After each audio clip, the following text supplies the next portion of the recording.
안녕하십니까, 육식인입니다. 이번에 분석할 기업은 B2B 거래 톨게이트라고 제가 칭하는 이크레더블입니다. 이크레더블은 코스닥에 상장되어 있습니다. 시가총액은 약 1,900억 정도 하는 회사입니다. 현금 배당 수익률이 6.4%입니다.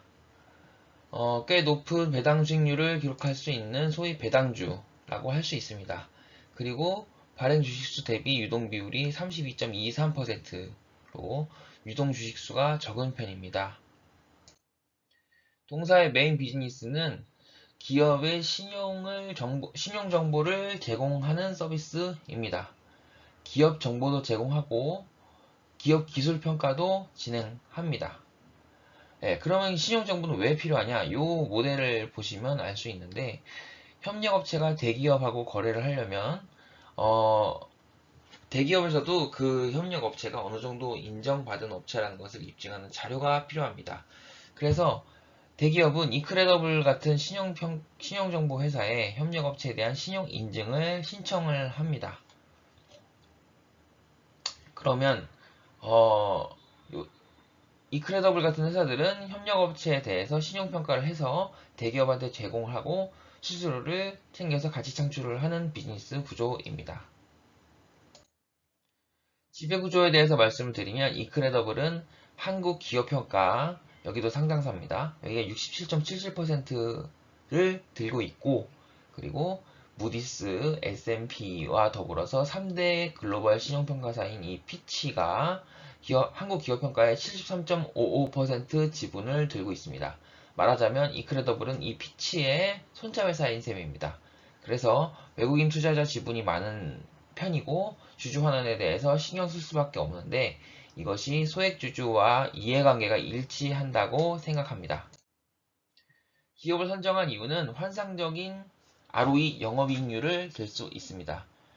좌측 그래프 보시면 요 파란색 선이 ROE입니다. ROE 보시면은 지금 20% 밑으로 간 적이 거의 없어요. 예. 어, 그리고 우측 그래프 보시면 이 빨간색 선이 영업이익률입니다. 영업이익률이 적어도 5년간 38% 밑으로 간 적이 없습니다. 제가 필터로 기업들을 검색하다가 동사가 강력한 해자를 가지고 있다고 판단되어 기업을 관심 기업으로 보고 있었습니다. 근데 올해 들어서 실적 대비 주가가 부진하다고 판단이 되었고 매수하기 전에 공부를 해봐야겠다고 해서 보게 되었고 또 신용평가사를 제가 공부해 본 적이 없는데 비즈니스 모델 또한 공부를 해보고 싶어서 동사를 선정하게 되었습니다. 사업 포트폴리오를 보시면 앞서 언급해드린 바와 같이 다른 부분의 매출 비중은 10% 정도밖에 안 되고 신용정보 사업이 약 90%를 차지하고 있음을 알 수 있습니다. 신용정보 사업은 전자신용인증서하고 기술평가 서비스가 있는데 더 자세히 살펴보면 일단 먼저 전자신용인증서에 대해서는 아래 총 4가지가 있는데 주로 1번 그 기업 신용평가 보고서 이게 메인입니다. 해당 기업이 제출한 재무, 비재무 자료 및 부가세 관련 자료, 금융거래 자료 등을 종합적으로 분석한 기업 분석 정보 및 신용 등급 정보를 전자문서로 구현한 기업 분석 보고서라고 되어 있는데요. 와닿지 않으실 건데 샘플을 보시면 이해가 빠릅니다. 샘플을 보시면 본 자료가 전자신용인증서의 샘플입니다. 여기에는 기업 정보 중에 신용등급, 현금흐름 등급, 등급 이력, 경영현황, 재무현황 이렇게 들어가 있습니다. 대기업에서는 이 정보를 참고해서 협력업체와 거래에 활용합니다. 또 공공기관 입찰을 할 때 인증서를 활용합니다. 국가 계약 관련 뭐 이렇게 막 써 있는데요. 즉 요 기관들이 이제 어 정부 사업 요 기관들이 하는 정부 사업에 참여를 하려면 신용평가 등급이 있어야 되고 그 신용평가 등급은 동사에서 수수료를 받고 신용평가 등급 인증서를 제공한다는 것이죠. 또 특이한 점은 보통 저희가 거래를 할 때 후불인데 요 본 비즈니스는 수수료를 선납합니다. 따라서 현금 흐름이 굉장히 좋은 기업입니다. 그리고 아파트 이차를 할 때도 신용평가 등급이 필요합니다. 앞서 공공기관과 마찬가지로 주택관리업자나 용역공사 등으로 사업자를 선정할 때, 그러니까 어떤 부지에 이제 그 건설사로 참여할 때나 아니면 뭐 교량 건설 뭐 이런 것들, 뭐 정부의 어떤 사업에 참여를 할 때 그때 이제 신용평가 등급이 또 필요합니다. 이때 이제 수수료 여기서도 그러면은 신용 등급이 필요해서 그 신용 등급을 매긴 보고서가 필요한데 그거를 이제 이 동사에서 한다는 것이죠. 여기서도 이제 수수료를 선납을 합니다. 즉 선불입니다. 백물이 불여일견이죠. 샘플을 보시면 샘플은 이렇게 되어 있습니다. 신용평가 등급을 동사에서 발행하게 되어 있습니다. 여기 어떤 물산이라 혹시 삼성물산인가 싶어가지고 뭐 이렇게 아무튼 물산으로 되어 있고 그리고 기업 신용평가 등급 그리고 회사채 등급에 준하는 기업 신용평가 등급 뭐 이런 것들이 이제 신용평가 등급 확인서에 작성이 되게 되어 있습니다. 그리고 중요한 비즈니스로 두 번째로 아까 얘기 드렸던 기업 기술 평가가 있습니다. 중소기업 같은 데서 이제 자금 지원을 받고 싶을 때 그럴 때 이제 금융기관 즉 은행 같은 금융기관의 대출을 지원받는 게 있습니다. 이렇게 하려면 중소기업이 금융기관에 자금을 요청을 먼저 하고 그러면 이제 금융기관에서 이 중소기업이 기술을 가지고 있는지 평가를 해야 됩니다. 그러려면은 직접 할 수는 없고 이크레더블 같은 기관에 의뢰를 합니다. 기술 시중평가를 좀 해주세요 하고 의뢰를 하면 이크레더블에서 현장도 방문하고 그리고 자료도 제출 요구하고 해가지고 그 기술 신용평가를 해서 그 결과를 금융기관에 제출을 하면 그러면은 이 금융기관은 그 결과를 바탕으로 이제 중소기업에 지원을 하는 것이죠. 이 과정에서 동사는 금융기관에게 수수료를 받습니다. 기술 등급 확인서의 샘플은 오른쪽으로 이렇게 되어 있습니다. 기술평가 등급을 매기고 이렇게 보고서를 내서 그 확인서를 기반으로 대출을 받습니다. 그러니까 금융기관의 지원을 받습니다. 기업 정보 조회는 매출이 비중이 그렇게 크지는 않지만 관심 기업 모니터링 건수, 조회 기간별로 유료 서비스를 실시하고 있습니다. 참고로 이런 게 있다고 알아두시면 좋을 것 같습니다.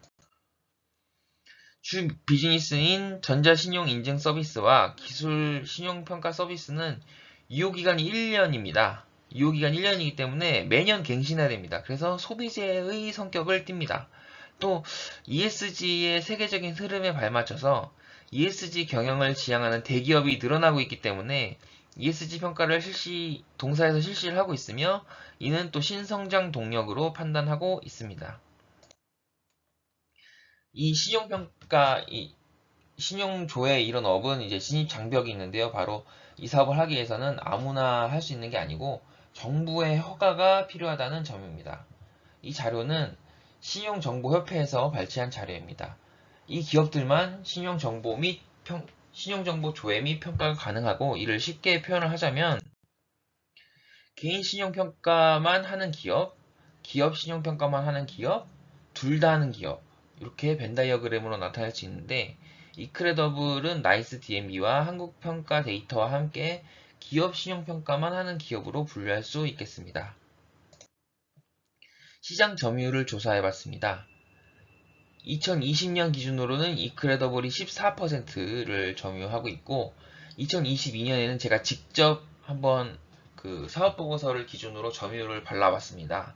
SCI 평가 정보는 개인 신용 조회하고 기업 신용 조회의 구별이 없어서 합쳐서 집계를 했습니다. 그래서 실제 대비해서는 좀 점유율이 높게 나타날 수 있습니다.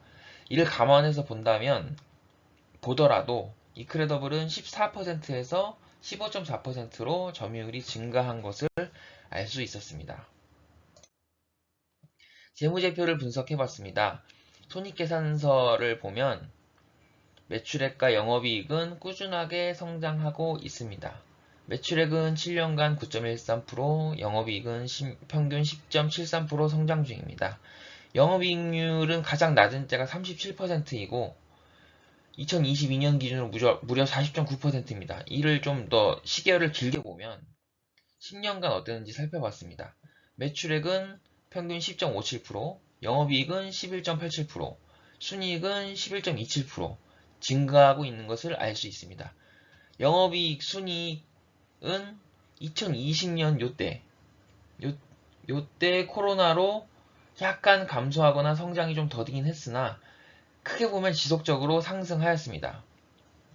영업이익률이 가장 낮을 때는 36.8%, 순이익률이 가장 낮은 게 해봤자 30.4%입니다. 비즈니스 모델이 굉장히 좋다고 평가할 수 있겠습니다. 재무상태표를 분석해봤습니다. 2022년에 부채 비율이 증가해서 22.3%입니다. 증가한 게 22.3%입니다. 이는 부채가 늘어난 것은 아닙니다. 우측 그래프를 보시면 금융자산 부채는 오히려 줄었습니다. 부채 비율이 증가한 이유는 그 분모인 자본이 줄었기 때문인데요. 그 자본이 줄은 이유는 폭탄 배당, 2021년에 실시한 폭탄 배당 때문입니다. 금융 유동부채는 2.1억, 비유동 금융부채는 1.2억, 총 3.3억의 부채이기 때문에 사실상의 무차익 경영으로 보여집니다. 폭탄 배당이 어느 정도 배당이었냐면 왼쪽 그래프는 2015년부터 2022년까지 주당 배당금, 배당 성향을 보실 수 있습니다. 주당 배당금은 녹색 막대 그래프이고요. 꺾은 선 그래프는 배당 성향입니다. 2021년에 주당 배당금이 무려 2,720원이었습니다. 배당률로 치면은 13.5% 이렇게 기사도 났습니다. 배당 성향으로 보면은 200%가 넘어갑니다. 1년에 번 돈의 순이익의 2배 이상을 배당금으로 주주들한테 뿌렸다는 얘기입니다. 그래서 이제 배당권 순위권에 오르고 난리가 났었던 기억이 납니다. 그렇다고 그 전부터 배당을 적게 하는 회사였냐? 그건 아닙니다. 2020년에 약간의 배당 컷, 그리고 21년에 폭탄 배당을 제외하면 꾸준하게 배당금은 증가해 왔습니다. 2022년에 배당금이 1,040원인데 이것도 2021년에 비하면 적게 느껴지지만 21년을 제외하면 많이 는 겁니다. 역대급 배당이었던 것이죠. 전형적인 배당주로 분류해도 손색이 없겠습니다. 또 순운전자본, 앞선 기업 분석할 때도 언급을 드렸지만 순운전자본은 기업 경영 시 묶여있는 돈이고 적을수록 좋죠. 순운전자본을 분석을 해보면 이 기업은 마이너스입니다. 그러니까 외상 줄 돈이 더 많다는 것이죠. 바꿔 말하면 묶인 내 돈보다 다른 기업을 내가 묶고 있다는 것입니다. 현금 흐름이 굉장히 안정적이고 이것은 앞서 기업 분석 때 말씀드린 선불수수료의 힘인 것으로 판단됩니다. 현금 흐름을 분석해 봤습니다. FCF, 프리캐시플로우는 꾸준히 상승 중입니다. 여기 이제 파란색 막대 그래프가 프리캐시플로우입니다. 꾸준히 상승 중이고 영업현금 흐름, 재무현금 흐름, 영업현금 흐름은 플러스, 재무현금 흐름은 마이너스로 양호합니다. 특징적인 부분은 투자활동 현금 흐름이 거의 없다는 것입니다. 캐펙스 분석을 해보면 프리캐시플로우 대비해서 비중이 굉장히 낮습니다. 영업현금 흐름은 거의 대부분 오롯이 프리캐시플로우로 되고 이는 주당 순이익으로 쌓여간다는 것입니다. 주당 순이익은 배당으로든 아니면 다른 형태로든 주주 환원 쪽으로 기여할 것으로 기대할 수 있습니다. 상대 가치를 분석해봤습니다.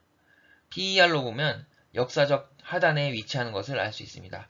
PBR로는 저점은 아니긴 합니다. 하지만 PBR은 자본이 앞서 말씀드린 폭탄 배당으로 인해 크게 줄었기 때문에 곡선 보시면 2022년에 내려갔죠. 그래서 PBR이 올라간 것이고 배당을 많이 해서 자본이 줄었기 때문에 ROE가 상승했습니다. 보시면 우측의 표를 보시면 22.98에서 28.58로 크게 상승을 했죠. 영업이익률이 40% 이상 나오는 기업이 PER이 12배입니다. 저는 개인적으로 접근할 만한 주가라고 생각합니다. 다른 저평가의 이유, 오해가 있을까? 그런 건 생각해봤습니다. 이따가 말씀드리겠습니다. 경쟁사와의 밸류에이션 비교해봤습니다. 이 기업들은 신용평가사들입니다. 여기서 PER은 22년 순이익을 기준으로 했습니다. 23년 추정치가 없는 기업이 많습니다. 그래서 22년으로 비교를 해보면 밸류상으로는 사실 나이스 DMB가 제일 쌉니다. 싸긴 싼데 수치상으로는 영업이익률이라든지 ROE라든지 이런 걸 보면 이크레더블이 굉장히 좋습니다.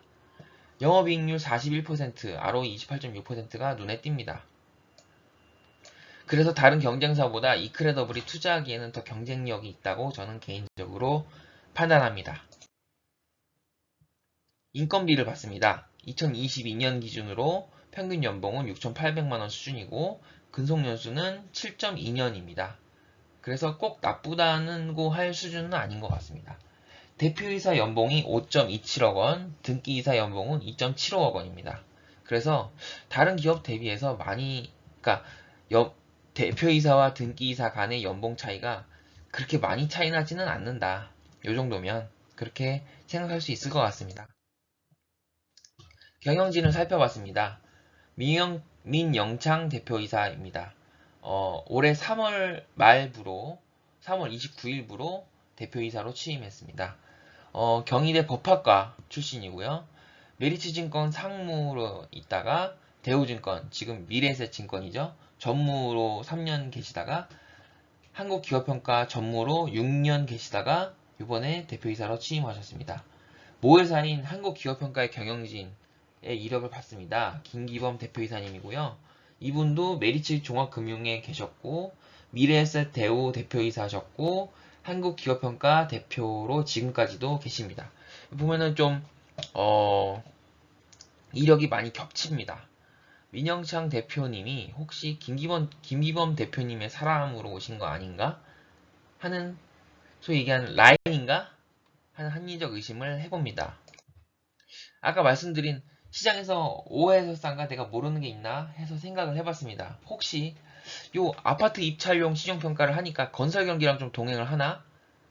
요즘 건설이 좀 안 좋잖아요. 그래서 그런 생각이 시장에 있나 하는 생각을 해봤습니다. 근데 제 주담하고 통화를 해봤는데 그렇게 크게 동행하지는 않는 것으로 주담 개인적으로는 그렇다고 합니다. 네. 두 번째는 한국기업평가의 낙하산인가? 시장이 그렇게 판단해서 저평가인가 생각을 해봤습니다. 기사를 좀 찾아봤는데요.